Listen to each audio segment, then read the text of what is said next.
So, first video for Boys on Film of 2025. Happy New Year, Dan. Happy New Year, Phil. Thanks for having me on your first video. I didn't realise I was the first one. So It's good to see you. How was your Christmas? Did you have fun? Christmas was lovely. Yeah, pretty standard. Lots of moving around, lots of doing lots of different things. So enjoying the quietness of January so far. And Lots of moving around. That sounds a lot more energetic than my Christmas.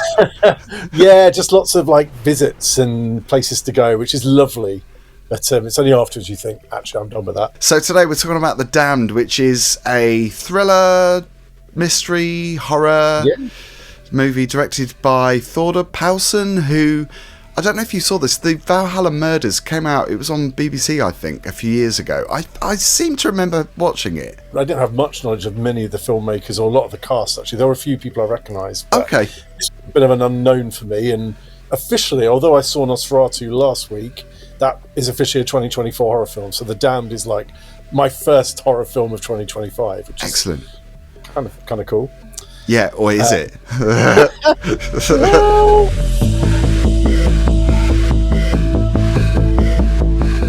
Are we going to dive straight in? Let's dive straight in. So, normally I have to say from the start that I'm not normally into historical dramas, even historical thrillers or horrors. I suppose horror, I'm more into the historical side rather than a drama, but I suppose this was a bit of a multi-genre film. Yeah, because I think I said the same thing when we reviewed The Vorderlat last year. My kind of view was, look, I don't really like period horror, it's not for me. And it fed into why I wasn't mad about Nosferatu as much as I loved the visuals. It wasn't really my kind of film. And I think even maybe even more an extent with this one, because I felt like I got a lot more out of, even The Vorderlat had some visuals I really liked, as did Nosferatu. This film for me just really lands in that sort of mid territory, which I actually find the most hard to review, because I quite like a shit film. It's quite fun to really like rail on something that's been bad or be really excited and pumped about something that you really liked. I really landed on like, I don't really know how I feel about this. I just didn't find much to be interested in. Interesting. Let's talk about the story, because the story follows 19th century widow Eva, who is Odessa Young, who I have to say was brilliant, I thought, in this. Amazing. And she's 26. She's only 20. I think she started like professionally acting at the age of 11 or something, so she's been doing it for a long time. Yeah, she's an Australian actress, I believe, because I looked her up, because I was genuinely struck by her. She was very good. Yeah. When we'll get into like once we've done the plot synopsis of why I felt that made it more frustrating in a way, but. Yeah, crack on. Tell us what it was about, and then. So it follows her and her crew. They come across a shipwreck. They're faced with the moral dilemma to either help or prioritise their own survival. The cast I thought were quite interesting. There's a couple of people in this that kind of drew me to the film. Really, after seeing the trailer, I thought, okay, this looks kind of atmospheric and kind of spooky. And I do like atmosphere in a film if it's done well. If it makes you believe that these characters are where they are, and I think this was filmed in Iceland. I did actually come up to the screen in a couple of scenes, because I really wanted to know if it was genuinely that location, because you could see the sea rippling behind the characters and the actors in certain scenes, and I really hope this is genuine, and it turns out that it was genuinely filmed in Iceland. So yeah, that's what I heard. I think that the cold and apparently like that really leapt off the screen. I think you felt the discomfort and you kind of felt the suffering, which, I mean, that was great. There was a film called The Devil's Bath last year, which gave me a similar feeling of just discomfort. I really want to see that. I haven't seen that. I've heard good things about that. Really good. I somehow left it off my wrap-up of the year on my channel, but I annoyingly really liked it as well and just forgot to cover it. So you said you're unfamiliar with the cast, because there's a couple of people, Siobhan Finneran, who I love. She was in Happy Valley. She's done a couple of comedy TV series as well, but she's brilliant. I really like her every time I've seen her in something. So she was kind of like the draw for me. You're right. I mean, there were some very like fun little casting decisions. So there was Rory McCann, who I know as the hunky Scots porridge oats man. Yeah. Looking very different these days. Then you've got, I've forgotten the name of the actor now, but he was in a Channel 4 drama, I believe, called Lost Boy or something like that from a couple of years ago. Was that Joe Cole? Because Joe Cole was in something recently as well, wasn't he? The Night Sleeper. Did you see that TV series about the Night Sleeper train? Joe Cole, I spent all of it wondering where I knew Joe Cole from. I think he was in a Black Mirror episode. I felt like he's been in something else and I couldn't place him. But there's another actor in it who was in a Channel 4 drama about a boy who'd been kind of shut in by his dad and he was great in that. I think if I'm going to dive straight in about why I found the film frustrating, I thought the actors were all really good. I just thought the characters were so underwritten, apart from Odessa Young's character. Like, she was the only one to me that actually had any depth.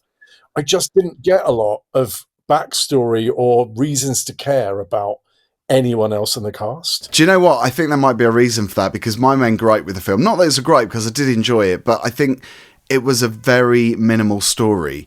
And I think this story could have been made into a 30-minute TV episode for a drama. Because obviously the director has done TV work before, and he did that series that I mentioned at the beginning, the Valhalla Murders. So I think it's great to see him wanting to do a feature, and I think, you know, it did feel very cinematic. The look of it did feel very cinematic. But I just think it was such a small story. I think it could have been wrapped up in 30 minutes. It was like over an hour and a half, or around about an hour and a half. And I just think it didn't really feel like there was much there. And I think that might be the reason why perhaps the characters weren't given that much to do, because they didn't really have much to do. They didn't, and there was almost, I mean, there's so many characters as well that it sort of thinly spread out who we were looking at.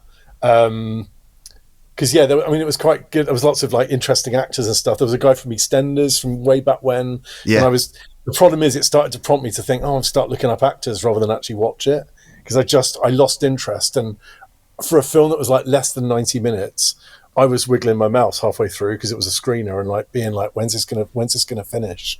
Because it kind of started to test my patience after about 40 minutes. Yeah, I agree. The third act, the final scenes, I thought were kind of over pushing the suspense thing, when really there wasn't really that much to be suspenseful about. Well, there wasn't, and I don't know whether I was confused by the ending, or the ending just doesn't make sense in the context of what else happened in the film, and that doesn't explain things that happened in the film that were supernatural. So, it was one of those films that does hint at supernatural, but doesn't really go there. It goes somewhere else. And I find films like that a little bit frustrating. I wasn't so much frustrated with this because I thought it was well done, and I believed in the characters, but I just... I think if it had been done with different hands, I think it would have been really annoying. But it wasn't. Yeah, and I think with fewer characters, you would have had more time. So if you look at, there's a romantic relationship between the lead and Joe Cole's character, but was there? Because there wasn't really. It was hinted at. There was like a scene where they dance and they give each other a little glance, but that's kind of the end of it. Yeah. But then we were supposed to really be built, sort of upset and bought into their romance when things later transpire, without giving too much away. And I just had no emotional connection really to anyone, because I just don't think you were given enough airtime to any character to really invest in them. Like, they killed off one of the main characters within the first 20 minutes, and that was supposed to be this big wrenching thing. And I was like, well, all right, I've literally just been introduced to this guy. That is the problem, isn't it? If you're not invested in a character and they die, and you're not bothered. Siobhan Finneran, not saying whether her character dies or not, she's not really on screen that much. And I was kind of disappointed because I really like her, and I was like, I can't believe she's only on the screen for literally minutes. There's the main actress, who I think gets probably 70% of the film's dialogue and focus, and then you've got probably 7 other characters who have to share the remaining 30%.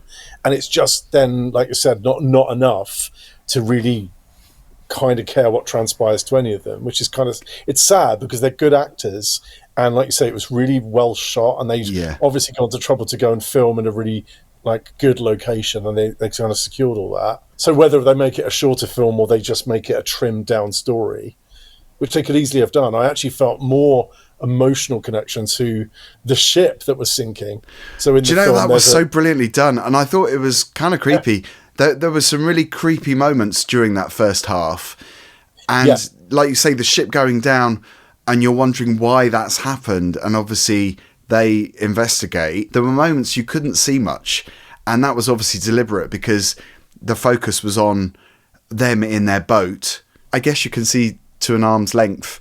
I thought that was really clever, because that did look really good. It looked authentic, and I felt kind of spooked out by that. Emotionally resonant for both groups, because, I mean, in terms of the film, I think we can say that in the first half an hour, there's a situation where another ship is sinking, and the main characters have to decide whether they're going to save them or not, and whether they want to then plunder basically what's on the ship afterwards. And I think that invites quite an emotional sequence, whether you're one of the people dying on the ship or one of the people in the rescuing party, because they both have these different sort of conflicting emotions. Maybe that was the short film, because after that, it was kind of like quite repetitive, and they sort of tried to introduce this sort of zombie angle thing, which I never felt like that really came off. Because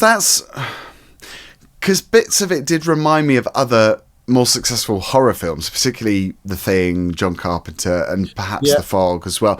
I mean, elements of that, which I really liked, because it's the whole atmosphere thing again, where not necessarily stuff happens, stuff doesn't always happen, but you just feel that mood.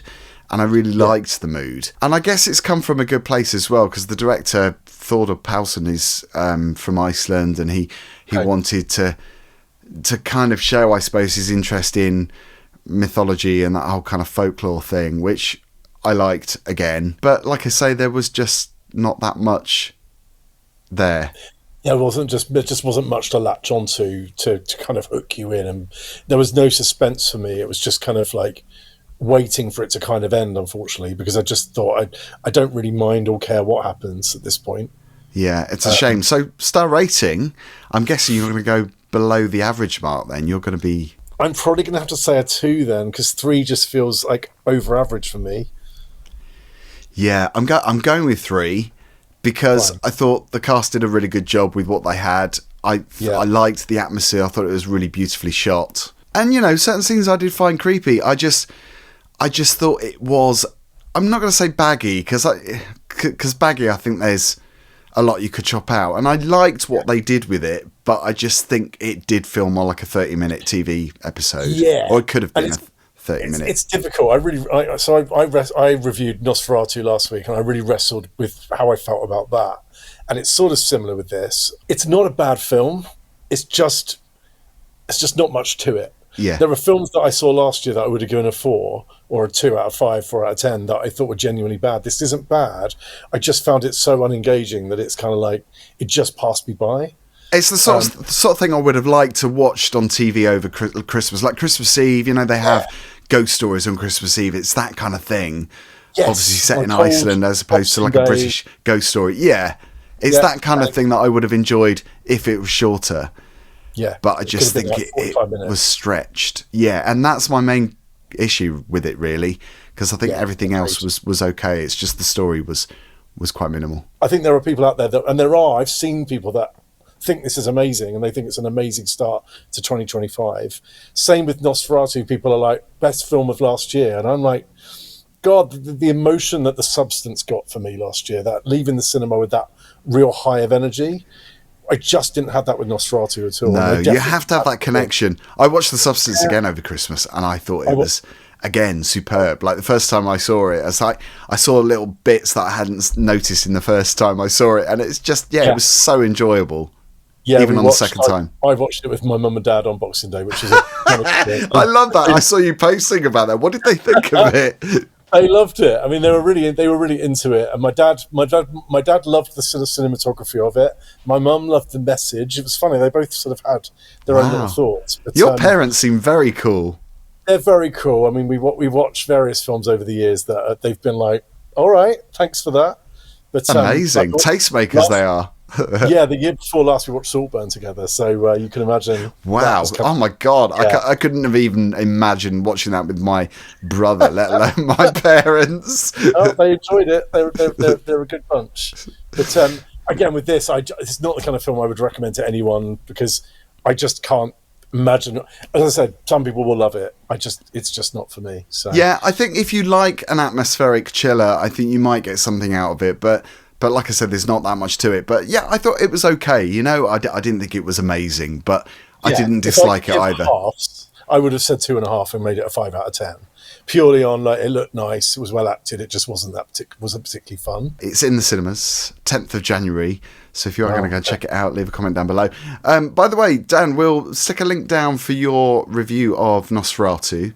And we'll put it on the screen as well, in case anyone wants to go and check it out. I strongly urge you to. I'm going to go and watch it because I haven't seen it yet. Brilliant. Have you seen the film, though? No, I haven't even seen the film yet. I love his work. I haven't seen all of his films, but I've seen, I've seen a few of them. You see, if you love Eggers, you'll love it. I think I'm just not a big Robert Eggers fan. None of his films so far have done much for me. So I think you could get a lot more out Even of The Witch or The Vavitch. The Vavitch. Did you not like The Vavitch? Similar feeling. I'm like, it looks nice, but I'm just bored.